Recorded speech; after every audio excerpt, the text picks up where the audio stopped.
एक बार महात्मा बुद्ध अपने शिष्यों को प्रवचन दे रहे थे कि अचानक से उनका एक शिष्य बोलता है, हे महात्मा, ये जीवन क्या है? एक सफल जीवन का सार क्या है? हमें आदर्श जीवन बिताने के लिए क्या क्या उपाय करने चाहिए? इस पर महात्मा बुद्ध कहते हैं कि जीवन एक त्याग है, एक बलिदान है। जिंदगी भर हम रुपया पैसा, ज़मीन जायदाद, गाड़ी बंगला इसके पीछे भागते रहते हैं और जीवन का आनंद नहीं ले पाते। परंतु जब ये सब हमारे पास आ भी जाता है तब तक काफ़ी देर हो चुकी होती है।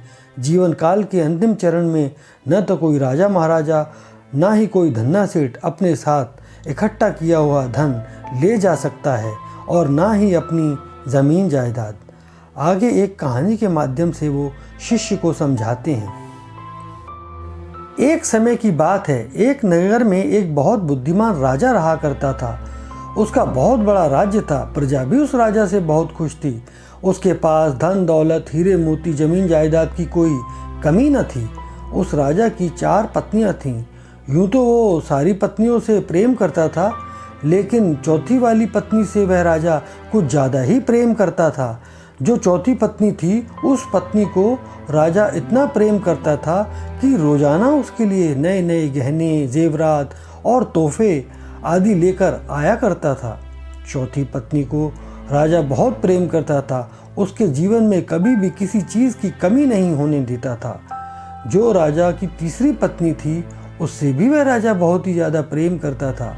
तीसरी पत्नी से भी वह राजा इतना प्रेम किया करता था कि जब राजा को किसी भी चीज़ की ज़रूरत होती थी, तो वो किसी भी मुसीबत में पड़ता था तो वह अपनी तीसरी पत्नी के पास जाया करता था और हमेशा उसकी तीसरी पत्नी उस मुसीबत का हल निकाल देती थी।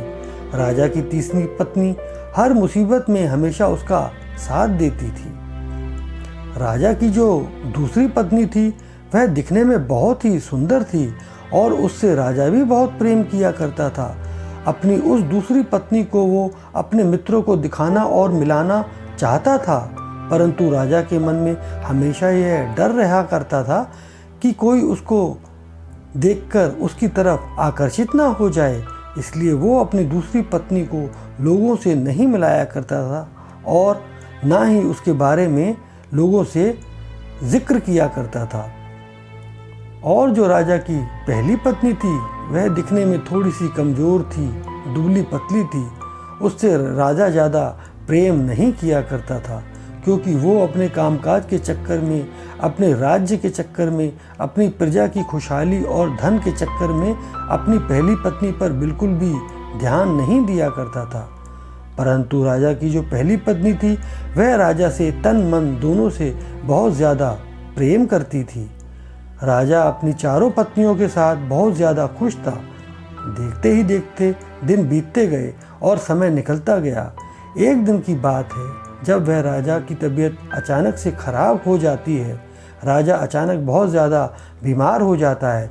उसके बाद उसको लगता है कि अब मेरा आखिरी समय चल रहा है, मेरी मृत्यु बिल्कुल करीब है, मैं अब ज़्यादा दिन तक नहीं जी पाऊँगा। उसके बाद वो राजा सिर्फ अपने अच्छे दिनों को याद करता है और अपनी चारों पत्नियों के बारे में सोचने लगता है। मैंने अपने अच्छे दिनों में अपनी चारों पत्नियों से बहुत ही प्रेम किया, परंतु अब जब मैं मरने जा रहा हूँ, मेरा अंतिम समय है, मृत्यु का समय है, तो मैं एक बार अपनी चारों पत्नियों के पास जाता हूँ और उनके पास जाकर उनसे पूछता हूँ कि क्या वह मेरे साथ मृत्युलोक चलेंगी? क्या वह भी मुझसे उतना ही प्रेम करती हैं जितना कि मैं इनसे करता हूँ?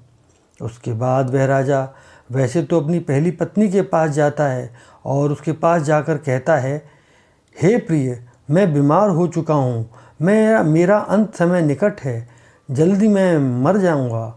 मैंने संपूर्ण जीवन में तुमसे बहुत प्रेम किया है, तुम भी मेरे साथ में मृत्युलोक चलोगी? ये सुनकर राजा की पहली पत्नी साफ साफ मना कर देती है और कहती है, वहाँ तो तुम्हें अकेले ही जाना होगा, और ये कहकर वहाँ से चली जाती है। उसके बाद में राजा को यह सुनकर बहुत दुख हुआ और वो सोचने लगा कि मेरी इस पहली पत्नी को मैंने तीनों पत्नियों की अपेक्षा सबसे ज़्यादा प्रेम दिया है, सबसे ज़्यादा साथ रही है। मैंने अपनी पहली पत्नी के जीवन में कभी किसी चीज़ की कमी नहीं होने दी। इसने जो भी हीरे मोती जवाहरात मांगे मैंने उसको ला के दिए थे, और आज जब मैं अंतिम समय में आया हूँ तो यह मेरा साथ छोड़कर जा रही है, मुझे त्याग रही है। उसके बाद वह राजा अपनी दूसरी पत्नी के पास जाता है और अपनी दूसरी पत्नी के पास जाकर कहता है, हे भाग्यवान, मेरा अंतिम समय आ चुका है। मैं बीमार हो रहा हूँ और जल्द से जल्दी मेरे सांस छूटने वाली है और मैं मरने वाला हूँ। मैंने तुमसे अपने संपूर्ण जीवन में बहुत प्रेम किया है और अब मेरा अंतिम समय है। क्या तुम मेरे साथ मृत्युलोक में चलोगी? तो यह सुनने के बाद उसकी दूसरी पत्नी कहती है कि सुनिए, अगर आप मरने वाले हो तो आप अकेले ही मर सकते हो, मैं आपके साथ नहीं चल सकती, क्योंकि जब किसी मनुष्य का जन्म होता है तो उसका मरण भी निर्धारित होता है और मरण मनुष्य के जीवन का एक कड़वा सत्य है। अगर आप इस संसार को छोड़कर जा रहे हैं तो मैं आपके अलावा किसी अन्य पुरुष के साथ विवाह कर लूँगी, किसी अन्य पुरुष के पास चली जाऊँगी, क्योंकि यह संसार बहुत बड़ा है और मैं आपकी यहाँ नहीं तो किसी और के यहाँ चली जाऊँगी। दूसरी पत्नी का यह जवाब सुनकर राजा के होश उड़ गए और वो घबरा गया। उसके बाद में राजा अपनी तीसरी पत्नी के पास जाता है और बोलता है कि हे प्रिय, मैंने जीवन में तुम्हारे लिए बहुत कुछ किया है, पर अब मैं बीमार हो चुका हूँ, मैं संसार से मरने वाला हूँ और मैं तुम्हें बहुत प्रेम करता था, लेकिन अब मैं हमेशा हमेशा के लिए तुम्हारा साथ छोड़ दूंगा, तुम्हें छोड़ के शायद चला जाऊंगा। क्या तुम मेरे साथ चलोगी? तीसरी पत्नी राजा से बहुत प्रेम करती थी, परंतु वो कहती है कि अगर तुम मर रहे हो, अगर तुम संसार को छोड़कर और हमें छोड़कर जा रहे हो तो मैं आपके साथ तो नहीं चल सकती हूँ, परंतु आपका अंतिम संस्कार ज़रूर कर सकती हूँ, क्योंकि एक मनुष्य का जीवन और मरण सब भाग्य विधाता के हाथ में है। इसलिए मैं आपके साथ नहीं चलूँगी। आपका अंतिम संस्कार एक पतिव्रता पत्नी होने के कारण मैं ज़रूर करूँगी। तीसरी पत्नी का ये जवाब सुनकर राजा को बहुत धक्का लगता है, वो बहुत दुखी होता है। जैसे ही वो राजा तीसरी पत्नी के पास से जा रहा होता है, तभी एकदम से पीछे से एक आवाज़ आती है कि मैं चलूँगी आपके साथ। जी हाँ, मैं चलूँगी आपके साथ। दोस्तों, राजा को ये आवाज़ आती है तो वह राजा की ये चौथी पत्नी बोल रही होती है। ये चार पत्नियाँ केवल उस राजा की ही नहीं बल्कि मनुष्य की होती हैं। हर मनुष्य पहली पत्नी उसका शरीर होता है। अपने शरीर को वो बहुत ज़्यादा प्रेम करता है, उसे बनाने में संवारने में ही जीवन निकाल देता है। परंतु जिस समय मनुष्य की मृत्यु का अंतिम समय आता है, तब उस समय मनुष्य का शरीर सर्वप्रथम सबसे पहले उसका साथ छोड़ देता है।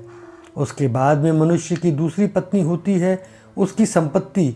जिस समय मनुष्य अपने शरीर को छोड़ देता है, अपने प्राण त्याग देता है, उस समय मनुष्य की दूसरी पत्नी यानी कि उसका सारा घर, जमीन, जायदाद उसका साथ छोड़ देती है और वह दूसरे लोक में चला जाता है। मनुष्य की तीसरी पत्नी होती है उसका परिवार, उसके मित्र। जब समय आने पर मनुष्य शरीर छोड़ देता है, तब उसकी संपत्ति और उसकी दोनों पत्नियां भी साथ छोड़ देती हैं। तो उसके बाद मनुष्य का परिवार और उसके मित्र भी उसका साथ छोड़ देते हैं। परिवार और मित्र मनुष्य का अंतिम चरण तक साथ तो देते हैं, परंतु मृत्यु के समय में वो भी साथ छोड़ देते हैं।